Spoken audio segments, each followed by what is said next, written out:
day, everyone. Al Hight here from the Hight Show. And guess what, guys? I have a fantastic guest today, a beautiful guest, and you'll never guess who I have, but I happen to know. Well, maybe you will because you can see her name there. Christina, women. She talks about women getting visible. And you know what? There's some great things that she's going to tell her about herself as well. And as you guys know, we do on the Hight Show, which we are great friends of ANHSCA, the American National High School Championship Association. So if you get a chance, check on that site there and see what it's all about. If you got any children K to 12, kindergarten through 12th grade in high school, no matter where you are, even if you're in a different country and you're listening to our podcast, feel free to click on it and look at some things that we have there for your students. With that being said, I'm going to jump online here with Christina. Christina, welcome to the Hight Show. Thank you, Al. It is an absolute pleasure and a delight to be here with you today. Outstanding, outstanding. Well, Christina, you know what? The rest of the world don't know all about you yet, but they're getting ready to find out. So why don't you share something about yourself first before we dig into finding out a little bit more about you? Absolutely. Well, I'm Christina Vidovich. I live right outside of the Washington, D.C. area for those Metro D.C. folks. And I am the founder of Women Getting Visible. I am helping women around the world get found, whether it's speaking on stage through podcasting or whatever element they want. I'm here to help support women's messages. Outstanding. Now, Christina, how do you go about doing that? Ooh, juicy question there, Al. Yes, ma'am. You know, my favorite place to meet women is on LinkedIn. It is a nice social platform with women who are putting messages out there, women who are looking for opportunity to speak on podcasts, who are putting things that they've done in their lives out and aren't finding enough audience that they want to reach and looking for more stages to speak on. October of 2025, I held my first conference and I had 21 speakers come up on stage, and I had an open mic to have women who have never spoke on stage before come out and share their stories with us. It was a wonderful opportunity, as well as the Women Getting Visible podcast and Women's Health, Wealth, and Happiness podcast, getting to share our voices. So that's a couple of ways that I do it. You know, that's awesome. And wow, and since you just did your first one, you had 21 speakers on stage. Outstanding. Was that a live, in-person one, or was that virtual? That was in person, and I already have 2 conferences planned for next year. Oh, no, so now I hear you say women getting found. You want that? So explain that a little bit. Yeah, so, you know, it all kind of started with my Women's Health, Wealth, and Happiness podcast. Interviews to Inspire is what I also call it. And I met women around the world, and they'd come and like, how do I podcast? You know, is that something I should get into? How do I guest more? I wrote a book and I want to get the word out there. I'm online all the time and nobody seems to be listening. And, you know, I look at some of the things you've done and they've gone viral, and your messaging, and how do you do this? How does this magic happen? And so I was listening to all of this and I said, you know what? That's a pain point I can help. And I look back at what I've been doing for the last 20 years before I got into podcasting as a ballroom dancer, with helping people get on stages, get and perform in front of other people, from children as little as 2 years old to one of my oldest students who was 87 performing in front of others. So it's like I've done this just in a different venue, and now more on social media as well as on the stages. Okay, so now, because I wanted to make sure I understood that when you say you want the women getting found, I'm like, are they lost? But okay, great. And perhaps they are in a different kind of way. They're trying to find their way through the podcast or the social media network and trying to find their way into things. And like you said, using LinkedIn and some of the other social media is a great way for people to meet people. So you got off into this. What inspired you to get there, Christina? Ooh, you know, As someone who's been in the spotlight since I've been little, I was so happy and fortunate, I should say, to grow up with parents who were very much into the arts and into culture. My mother loved operas. We would go once a month to go watch the arts. My father played the guitar, and he was in a band, a formal Croatian band, not a rock band. Oh, wow. Croatia. Okay. Yeah, growing up. So he was on, back in the day of his age, on AM radio once a week. So they absolutely were supportive of my creative journey into fashion design and arts and finally into ballroom dancing. And so it was easy journey for me. And I watched and helped a lot of women in particular gain that confidence. When you're dancing with someone and you have to be face to face with someone and just going, it's okay. There are rules here in this game of dance. And there's rules when you're on the stage too, right? Where do you hold the microphone when you have your lighting on a podcast? What makes it look good? How does Al shine in this light? Hey. Right? So it's about these little touches and techniques, and then finding that confidence within ourselves to put ourselves on camera, to get our messages out there, because we have the expertise. We already have put in the time and the work to get to the place we are. And now it's pushing ourselves to that next level and meeting some other women who are out there, not only women for, my case as well, but men and women like yourself. Well, you're not a man and a woman, you're a man, who are helping other people get visible, get their voices heard. Yeah, so it's, why not get out there? Okay, well, great. So you got into it. It looked like you had some family history there that helped build some confidence in you to do that. And I know that you mainly work with women. Is there a reason that you decided I'm going to really seek out women and try to help them in particular? Yes, and I do have my list of men who are saying, when you decide to do the men too, let me know. But really, women struggle a little bit harder in the sense of, you're in the boardroom. How many of those people in that C-suite are women? We've taken a little bit longer time to get in that C-suite. So to have the opportunity to celebrate that one out of that group of 8, 9, or 10 for the work that they did, and then have maybe a family life on top of that, and maybe not, but they've had to struggle in a different way than the men, who some are in that boys club who can just go, oh, come on, I've got a best friend, he's going to come and join me and get here. There's a different energy that women bring into the room and the conferences that they step into. We talk a little bit more from an emotional space, which is just a different way in our communication style. So we actually have to learn to adapt in the other room. And it's interesting, and this is actually one of the reasons I love doing the all-female conferences, is women don't have to feel like they have to adapt with the men and the man speak in the room, so to speak. They can relax if they want to have tears for a moment, if they want to just be emotional and be themselves and say, this is what I'm going through and this is life.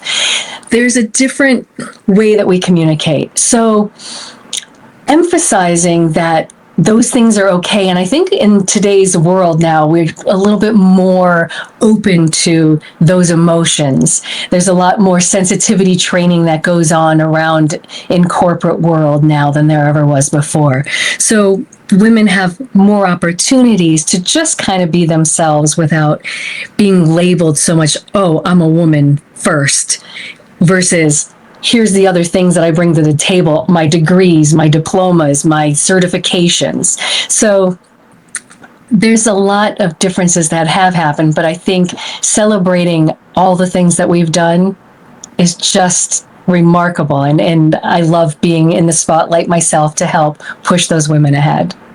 Well, that's great, and I know that many folks, especially women in this case, are looking for a platform like yours to be a place that they can share experience with other women that understands their journey, that understands their experience, where they're going, where they came from, and where they would like to be. So I understand that. so that women have a place to kind of connect with each other. And so that's great. Now, tell me a little bit more about your last meeting that you had. You said you had one that you had all these folks there. Tell me about the last meeting that you had and what stood out to you. You know, one of the things I did in this was I had an open mic. So women who had never stepped on the stage before, and I had about, 12 women who came out to speak. 2 of them came up on the stage and stopped and immediately changed their story, saying, you know what, I'm in a room and I feel supported, and I'm going to tell this story. One of the stories was a woman who said that she is a mother of a 6-time gunshot survivor. This boy, her son, was chased after by a gang. She didn't know any of this was going on until she got a phone call from the hospital that her son was lying up in bed and had no idea if he was going to make it. Luckily, 8 months later, and this is when she spoke, her son, it's a struggle every day. He's learned to walk again. He's gone through getting his motor skills back. But she has been by his side to help him get through this phase of life, and only shared the story with one other person until she stood on that stage and shared it in front of 40 women and told this story. And after she told this story, it was a relief off her shoulders. People came and hugged her and said, what a brave story to tell. And she said, I couldn't tell it because before it was embarrassing that I went through it, that my son went through it. And she's like, but now, as much as I speak on stage with her workshops to speak about her own truth, gave her a sense of freedom to now share that story and move into her next phase of her own recovery of going through that. Another woman. That's amazing. Amazing. Yeah. Another woman came up on stage and she had it in her heart. This is the first time she's ever held a microphone, and talked about her story of domestic abuse. Not only physical, emotional, and mental abuse, financial abuse, everything you could think of. And she had to get out of that relationship with 4 children and had given up her working career to raise and be there for her children. So now she was starting from scratch. But this woman had this drive, I can't even explain to you, Al, that it was so alive that she said the minute she walked out that door is when she took over her life again. And now she wants to talk on stages because she wants to share the stories and the pieces of all of the little things that she did to help strengthen herself and how she finally got out of that situation, because she was scared to get out of that situation, and what it was that other women can take away from her stories and those warning signs that sometimes you don't see. So for her, just this opportunity to hold that mic and share a story. And I know they sound like real tragic and real traumas, but sometimes when you have that space to share in that place where you know that you're being supported, you can do it. You can do it. Wow, what an awesome story, and a testimony, really, of 2 different women at a place that Jillian wasn't used to getting up and speaking and sharing their truth and their journey and things that happened to them. And maybe it inspired some other folks that was there too to speak, or to at least connect with them to find out other ways that they too can maybe have an opportunity to address their own circumstances in their life. So wonderful, Christina. That is so awesome. Now, I'm going to change it up just a bit. You mentioned that you did ballroom dancing. Share a little bit about that. Tell me about. Oh my goodness. Al, I love ballroom dancing. So again, back to my family. At 2 years old, I was dancing a polka. If you ask anybody what my favorite dance, I go, ballroom dancing, you dance polka. Oh my goodness. Yes, I do. I love polka dancing.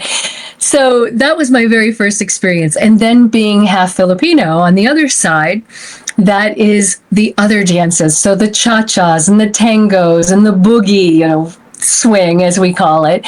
But it was absolutely a treat and a treasure that when I went back to the Philippines, I started to learn it when I was just fresh out of college. I came back to the United States, fell under the spell of ballroom dancing, and got my training. I worked with a number of coaches and clients and ended up eventually opening up my own studio, and I actually did the count recently. And in the course of my career have taught over 20,000 adults and children dance. Amazing, amazing. So you started off when you were a kid and you learned this dance. Have you competed professionally anywhere? So very light competing. I did some educating, which I liked that piece of, sitting behind with my little notebook than worrying about every hair not moving out of place. But, it was so much fun to teach the people that I've taught ballroom over the years. There's a meticulousness of where everything should land to be exactly right for the judges.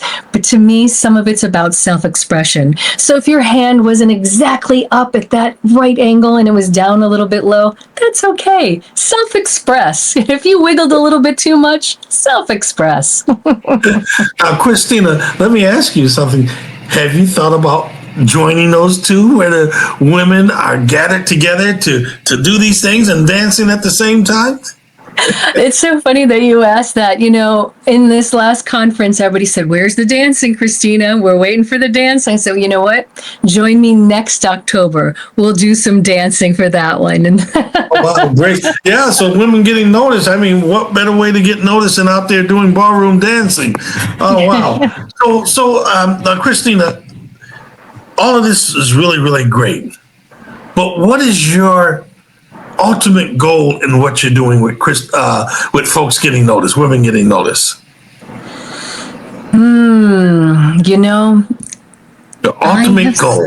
The ultimate goal is bringing the stages to other countries and having women from other countries speak on those stages, and to be able to hand them a microphone and hear their stories. Because the beauty of it to me is when we realize, as we're telling these stories, the differences we may have from culture to culture, we're all the same.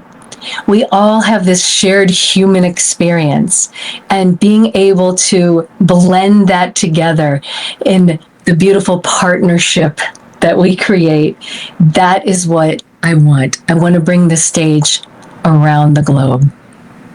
Outstanding. Was there something in your life that triggered it for you that wanted to help women get noticed?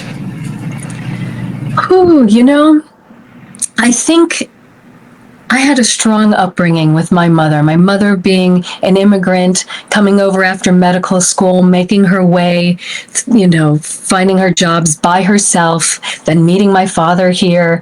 And the struggles that I've watched my mother go through, but with pride.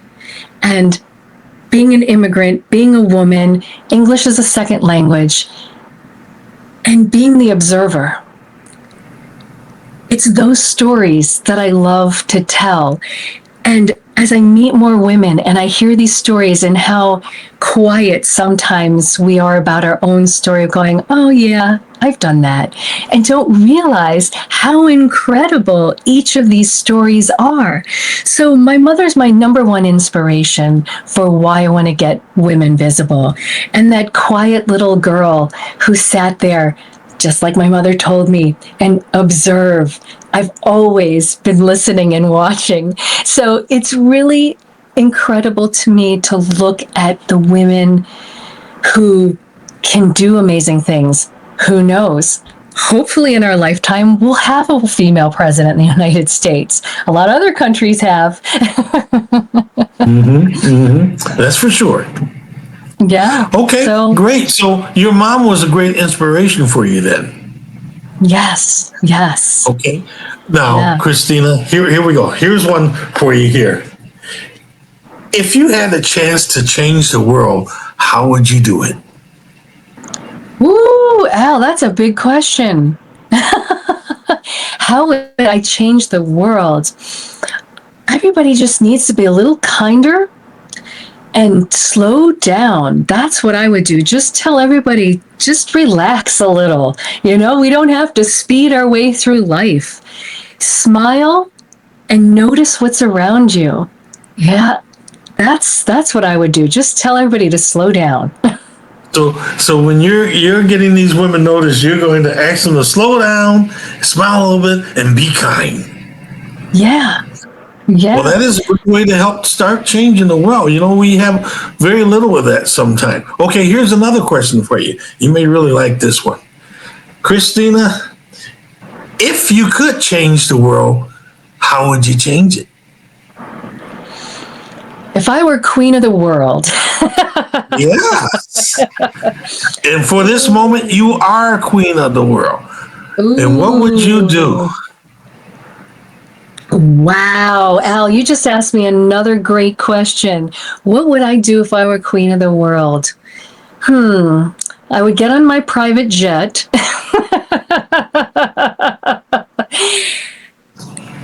And you know what? The first thing I would do is tell everybody put their arms down, put the guns down, stop the violence. Just get to know your neighbor. You know, how much we spend, and I appreciate everybody who gets to see us on all the social media and meet us, but getting that opportunity to meet your neighbors. You know, find out, take some time, make that phone call. If you've been thinking about your mother, quit thinking, pick up the phone, call her, have a conversation with somebody today. Let's make it, you know, have a conversation day today. That's okay. What I want to do. Outstanding. All right. So if you're queen of the world today, those are things that you would do. All right, Christina, there is this 13-year-old girl that's out there right now, and she's looking at you. What are you going to share with her? She's admiring you, the things that are going on, and she wants to be informed by you of what she should do to make it in this world. What is your advice to her? Have confidence in yourself. You already know beautiful things about the world. You already know beautiful things about yourself. Have confidence. There are people who are going to be naysayers to you. There are people who are going to be jealous of you. There are people who are going to want to put that rope up and trip you along the way. But it's not worth your time. Don't spend your time on that. You've got the confidence and the brilliance already within you. Keep moving forward towards your dream and leave the naysayers behind. All right, Christina. Now, what are you going to say to that 50-year-old middle-aged woman that's done a little bit of this and done a little bit of that? She's been married, she's worked, she had children, and now she's at 50 years old or younger, a little older, and wondering what is she going to do with her life? What is your advice to her? Ooh, here's my microphone. Come on and speak on my stage. Come and share your story. Find ways to share your story. You have so much wealth. Be a mentor to the younger girls that are out there and share your story. Find those older women who are not being listened to, who are in their 70s and 80s, who need that story to pass on as their legacy to that next generation and the next generation. Be the storyteller and the story finder and start sharing, whether it's through a podcast, through a book, through social media. Go out there and get those stories told. Okay, here's one more for you. We're going to tackle this one here too. I won't say there's a mother. I won't say I'm a mother. There's a mother with 3 kids. She's busy with everyday life and she wants to find herself. What do you have to say with her? She works, she come home, she cleans, she cooks, she does all the things that mothers does. All of those things, everything that you can think that a mother does, being a domestic engineer, as well as bringing on the bacon, as well, paying the bills. She's doing it all. but yet there's something missing. What do you have to say to her, Christina? Oh, that's a tough one, because when you're being pulled in every direction, it's hard to find that time for yourself. And pulling that moment is a gift. But find that gift, that time for yourself, whether it's that 30 minutes in the morning or the 30 minutes before you go to bed and everybody else is asleep. Journal. Journaling is one of the most beautiful ways you can get your thoughts out, and you're telling yourself things that sometimes no one else is brave enough to tell you, and sometimes you haven't even heard yourself. But when you write things down for yourself, you can start to see your whole piece unfold, and you'll listen to yourself even better about what's that next piece of your journey. And trust the path. It's going to come to you. All right, here we go. The last one on that one, then we'll move along here. Here we go. This is a good one for you. How do women get noticed? Speaking up, allowing them to speak up. Speak your voice. Do it with the passion that you already have alive within you.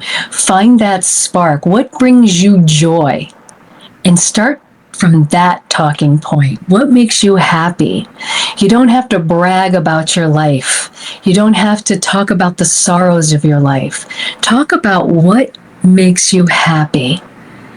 And then people will start to notice, because you're going to start to glow, and people want to be part of that glow. All right, there. We gave you some challenging questions there. Thank you so much. Now, Christina, how will people get to find out more information? Of course, we're going to put it on our podcast. Anything that you've given us, we're going to share with folks. But how do people get a hold of you to find out a little bit more about what you're doing and how they can get involved in what you're doing? Absolutely. Yeah, my favorite social media, meet me on LinkedIn. Christina Vidovich at LinkedIn. I love it. Connect with me, and I'm happy to have a chat with anybody who connects with me there. You can find me on womengettingvisible.com as well as ChristinaVidovich.com. And again, I'm always open for a chat. Well, there you go, guys. You just heard it right there. We just spent this half hour with Christina Vidovich. I love to say that, Vidovich. What a beautiful name. And she is a great dancer, too. We wanted to see some takes of your dancing. And so we're going to have you back, of course, again. And we want to talk about your dancing the next time. So, folks, listen. I want to say thank you very much to Christina Vidovich. Women getting noticed, women getting visible, women's getting powerful, empowerment, uniting with one another, sharing their stories, speaking up, breaking that glass ceiling, giving the women every opportunity that they can have to be successful. And here it is, folks. And so if you're listening to the Hight Show and you're a young lady, or you're a lady and your grandmother, or you're a senior, or whatever you may be, and you're a lady and you're a woman and you want to, or even a young girl, and you want to find out more about getting in touch and being visible and getting noticed and how to be empowered, I would encourage you to connect with Christina and find out what she's doing and grow. Be strong, speak up, break that glass ceiling. We'd like to see a female president in this country one day. We know there's been others throughout the universe, throughout the other countries, but here in the United States, it has not happened, and I'm sure that will happen if they break that glass ceiling. And so contact her, find out what she's doing. As you can see, look how beautiful she is. She's smiling, she's happy, she's in touch with herself, she knows what she's doing, and you too can be the same way with her encouragement. And I encourage you all to contact her to find out more about what she's doing. Christina, I want to say thank you again for joining us on the Hight Show. And we really appreciate you. We always like to give folks a voice. And people like yourself, we really appreciate it. One of the things that I listened to and I heard you say is that your mom came over to this country from Croatia, I believe, and didn't know the language. But yet, here she is, and we can see her through you. because you are a testimony to your mom, that how hard she struggled to do what she has to do, and you are a legacy that leaves it on. And so I just want to say thank you so much, and we appreciate you. We appreciate all women, but in this particular case, Christina, we appreciate you coming on our show and sharing all the things that you do with our audience, and we look forward to you doing great things in the future. Is there anything else you would like to leave the audience? You know, I'm just so happy to be here with you, Al. This is incredible. You have an incredible show, and I love your energy that you bring. So listen to the Al Show. That's what I'm going to leave the audience with. Well, all right. Now, I co-sign that. Listen to the Al Hight Show. All right. Well, Christina, thank you so much for joining us today. Folks, as you always know, we say here on the Al Hight Show, be kind, be nice, be patient, be understanding, loving kindness. Put all the anger behind you. You know what? Sometimes folks are angry, and they're so angry, they forget what they were angry about. They had an argument and don't even remember what it's about. They had a fight and don't remember what it's all about. Be kind to one another. Help one another up. Pick each other up when you're down. Say nice things. If you don't have anything nice to say, don't say it. Just listen. You know, that old tattletale that you used to hear that says, sticks and stones may break my bones, but words never hurt. But that's not true. Words do hurt. The power of life and death sometimes are in the tongue, in the mouth. So speak kind words, speak uplifting words, and be kind to one another. Ladies and gentlemen, thank you so much for another show, and I want to thank my honored guests, Christina Vidovich, and the women getting visible, noticed, charitable, and all the great things that women do that sometimes we don't think are wonderful and great. They are. Thank you, Christina. It was our pleasure having you on our show today. Goodbye, ladies and gentlemen. Thanks for Al Hight Show. Take care.